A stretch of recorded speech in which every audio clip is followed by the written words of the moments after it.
My name is Farhana Mayer. I'm a research and educational consultant and currently a research affiliate at the Laudato Si Research Institute at the University of Oxford. And they were involved in commissioning the book along with the Ranjari Charitable Trust, which I'm going to talk about today, which is called in full, Alhamdulillah Rabbil Alameen. Praise be to God, Lord of the Worlds, an introduction to Qur'anic Ecology and Resonances with Laudato Si. So I conceived the idea of writing this book when I first read the Laudato Si, which is Pope Francis's encyclical epistle on care for our common home. And at my very first reading of that book, of the encyclical, I immediately was struck and very strongly by the number of resonances with the Quran that I was coming across in Pope Francis's encyclical. So that was when I conceived of the idea, and I shared the idea with a friend, a Jesuit friend whom I knew from interfaith work.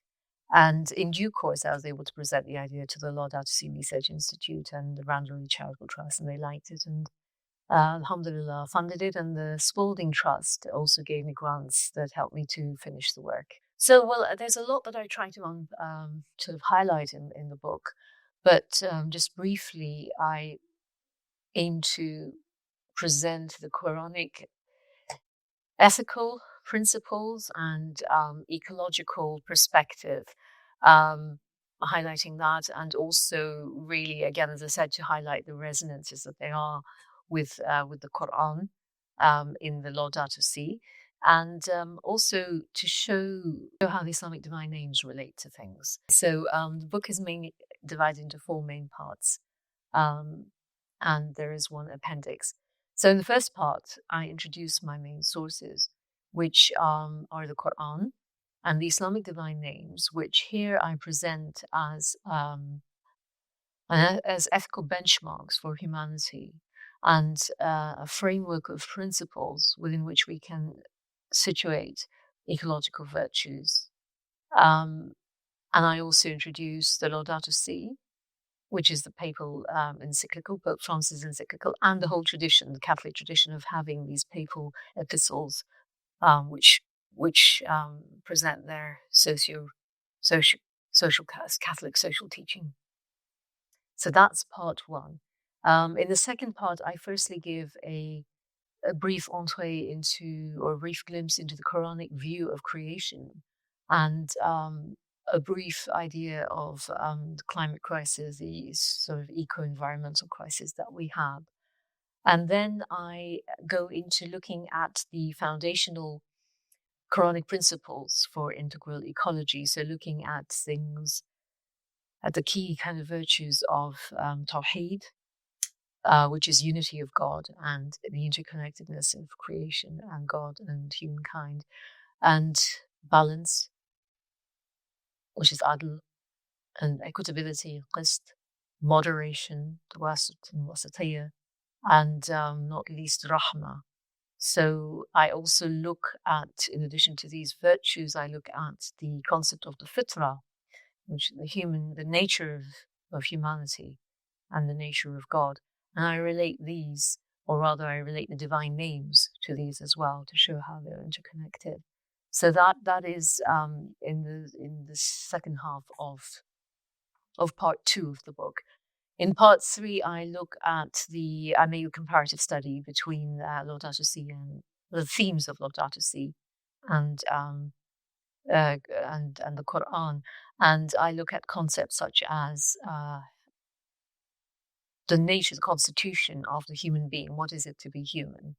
I look at how the Quran and the Laudato Si look at human accountability, and the idea of creation as a revelation from God, a book of God, the concepts of ecological conversion, tawbah in Islamic terms, and renewal, and altruism, and the perspectives on other living creatures on Earth, and stewardship, human stewardship, really. That's one of the key things also that I look at. These are some of the things that I look at in those in that section. part 3. And then in part 4, I give a summary and recommendations. And that's sort of in point form, well, relatively in point form compared to a running text. So it's easier to read.